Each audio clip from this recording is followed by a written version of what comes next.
Hi, I'm Micah Clark. Thank you for joining us today. I was talking with the legislator this morning, and I said, does it seem like things are going slow at the State House right now, these last 2 weeks? He said, yes. He felt like they were slow walking the legislature a little bit to focus on the budget and the property tax issue, which are the two big issues dominating this legislative session of the Indiana General Assembly. But of course, there's issues we care about that I'm waiting to see come up in committee process as Senate bills have moved to the House. House bills have moved to the Senate. This week, there was one hearing on a bill that I watched for several hours for just a 15-minute action on a bill in the Elections Committee. It's one I mentioned last week, Senate Bill 287. Now, as you remember, that bill concerns making school board races in Indiana partisan. The Senate passed the bill, and the Senate passed version would make school board members run like every other elected official with a primary, a fall election, and a political designation of a party. Right now, school board candidates run as nonpartisan and only in the primary. So this would change that to make it a regular election, just like coroner, surveyor, county clerk, other offices, state legislator. And I think that's the way it should be. I actually liked Senate Bill 287 as it passed, but it only passed with one vote. It only got 26 votes in the Senate. So it was a very contentious debate in the Senate. Same thing for the House. There's a lot of opposition to this idea. One of them is that school boards should be nonpartisan. I think that's ignoring reality. School boards are partisan. I do think a person's worldview, as reflected by their party identification, is important to voters. It helps educate voters.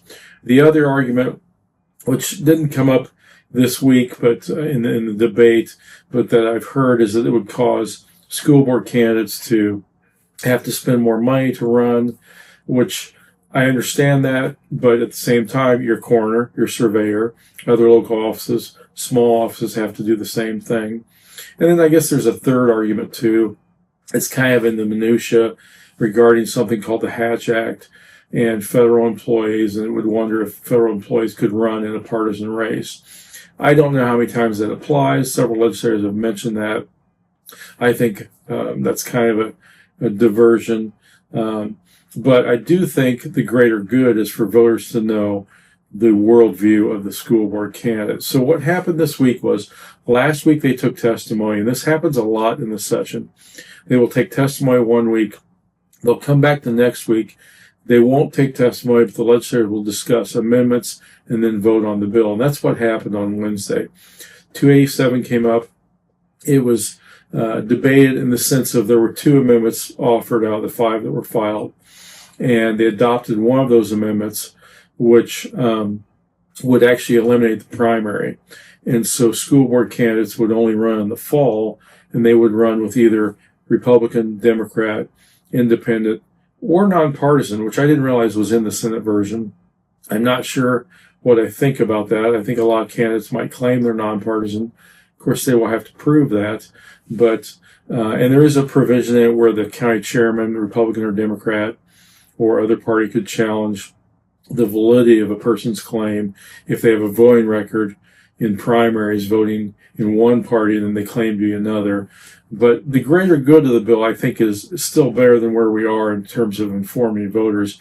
If the bill passes the House, as is right now, at least school board candidates in the fall will have a party affiliation and voters will know. I mentioned once before, there's a lot of talk in every election bill. I watched 3 of them discussed at length. There's always a lot of talk about voter participation. I have never really worried about voter participation.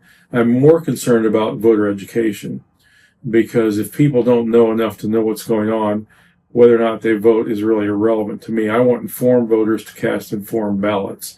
That's the goal of the AFA, is to inform people. And so, but the reason I mention that is there have been studies that found actually in school board races, when they compare races of candidates in nonpartisan school races versus areas where they have to declare their candidacy, voter turnout, or actually voter participation, is higher when they have a party affiliation. A lot of times voters don't want to cast a vote on someone they don't know or don't know anything about, so they may skip the office because they don't know where they stand. It's kind of name contest, a name ID. At least in this case, they would at least know what that candidate's voting history is, where they kind of think on certain issues with their party affiliation. So that's Senate Bill 287. It should come to the floor next week for amendments. We'll see if they want to restore it back to the Senate version or keep it as is. I was hearing they didn't think they had enough votes to keep the Senate passed version, which I like. So they removed the primary and just made it for a fall election with party labels. I still think that's better than where we are right now as far as voter information, but we'll see what they do. Offer amendments on the floor. They may or may not.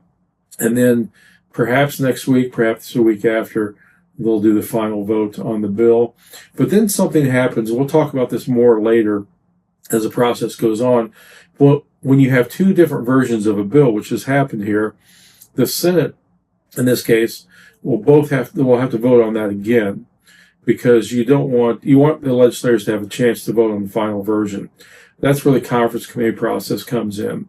Now, the Senate could agree to the changes made to the House and send it directly to the governor, or they could send it to conference committee and want to tweak it, make some changes, and then the House and Senate will vote on it again before it goes to the governor, assuming the bill passes, which I'm assuming, but don't know for certain, because it is somewhat of a controversial bill, and the school establishment teachers unions are fighting against this bill pretty hard, which may tell you something right there about the value of the bill. But it's a bill we're watching. We've got several others we're watching. We're waiting for a parental rights bill to come.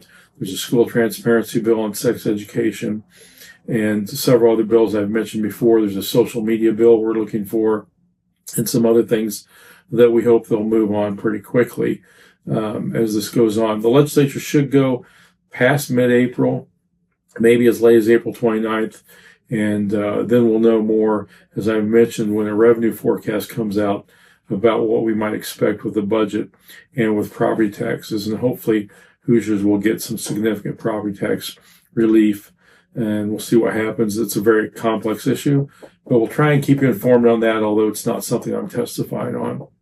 So that's what happened this week. I expect the session to get much busier in the next few weeks, but we'll see what they do, and appreciate you joining us this week. Hope you have a wonderful weekend, and if you would like to learn more about us, get any of our information, have your friends sign up for a weekly email, go to afain.net. That's afain.net. I'm Micah Clark. Thank you very much.